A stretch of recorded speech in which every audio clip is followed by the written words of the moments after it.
côté, nous avons exclusivement régi par la loi pour être accompagné à la négociation des branches.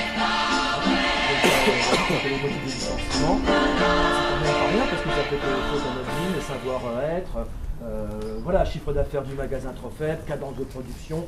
Bref, en fait, tout argument peut être effectivement valable pour un licenciement. Bon, pour nous, c'est la fin du contrat de travail, hein, puisque le contrat de travail de chaque salarié ne pourrait plus résister à des règles régressives prévues par l'accord d'entreprise. Donc si celui-ci prévoit une clause de mobilité ou encore une baisse de salaire ou toute autre condition que le salarié refuse, il serait purement et simplement licencié voilà, pour raison personnelle. Solidaire, moi, je voudrais parler de jupitérien, parce que c'est un mot inventé par les grands médias nationaux. C'est un euphémisme pour dire que le régime, on est passé sous un régime autoritaire. Et Macron, c'est l'autoritarisme. Les lois, il y a certaines mesures de l'état d'urgence qui est déjà renouvelé plusieurs fois, qui vont passer dans le droit commun. Et ça, c'est très grave pour le mouvement social. À notre congrès national, il y a eu des débats sur front social ou intersyndical. Nous avons décidé de faire les deux parce que nous ne savons pas ce qui peut se passer au cours de l'été ou de l'automne 2017. On ne sait pas ce qui va se passer. Donc on marche sur les deux jambes. On soutient, ou certains syndicats de solidaires soutiennent le front social. Qui est plus dynamique, plus de jeunes, plus dans la rue, etc. Mais on fait partie intégrante de l'intersyndicale avec surtout CGT, FSU et FO de temps en temps. Ce qui est intéressant, c'est que le MEDEF maintenant n'a plus d'intermédiaire. Avant, il y avait d'un côté un coup la gauche, un coup à gauche du gouvernement, un coup la droite du gouvernement. Ils faisaient la même politique, mais il y avait des intermédiaires pour amuser, enfin moi j'appelle ça amuser la galerie. Entre ce qu'a fait Hollande et ce qu'a fait Sarkozy, il y a très peu d'écart. Donc maintenant, c'est Monique Pinson qui dit ça, c'est directement la bourgeoisie qui est au pouvoir, direct. Donc ceux qui disent la lutte de classe est dépassée, c'est faux. Donc c'est la bourgeoisie directement qui n'a plus d'amortisseur, si on veut. Elle n'a plus d'amortisseur, donc elle est mise à nu. Donc si elle fait des erreurs, c'est directement un affrontement qu'il y aura. Après la réforme du Code du travail, c'est bien les regards vont se porter sur la fonction publique et sur le statut des fonctionnaires. Déjà, une pluie de réforme est prévue qui va s'abattre sur la fonction publique.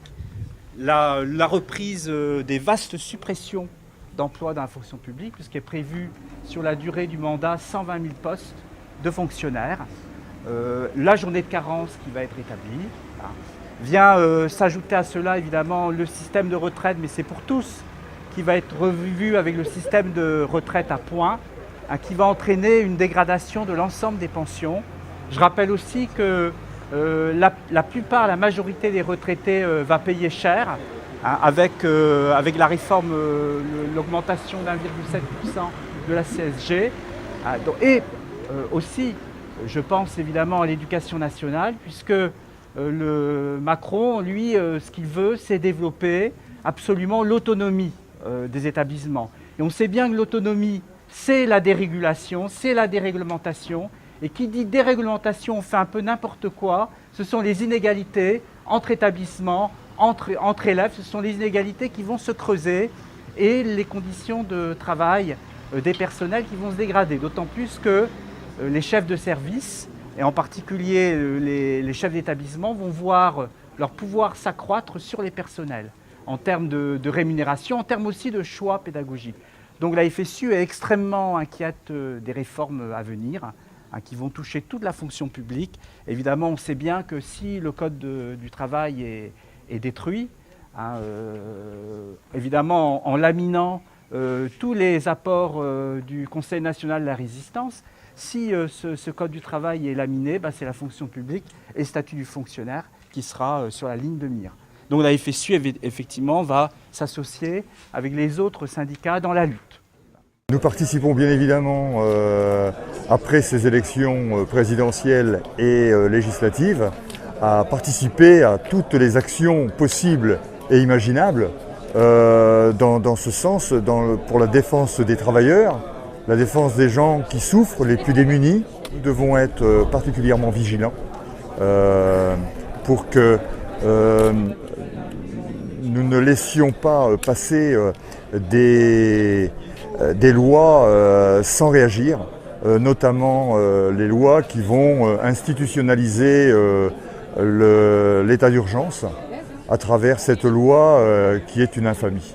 Nous avions programmé un déplacement à Guingamp pour nous associer à ce front social de Guingamp, puisque hier encore, il n'était pas trop question qu'un front social soit créé sur Lannion. Là aujourd'hui, ce front social semble se constituer. Donc nous participerons activement et j'espère massivement à ce front social de Lannion. 2 minutes pour Étienne. Vous connaissez tous le proverbe « Charité bien ordonnée commence par soi-même ». Eh bien, le MEDEF, il a transformé ça en la loi travail bien ordonnancée commence par soi-même. Ouais.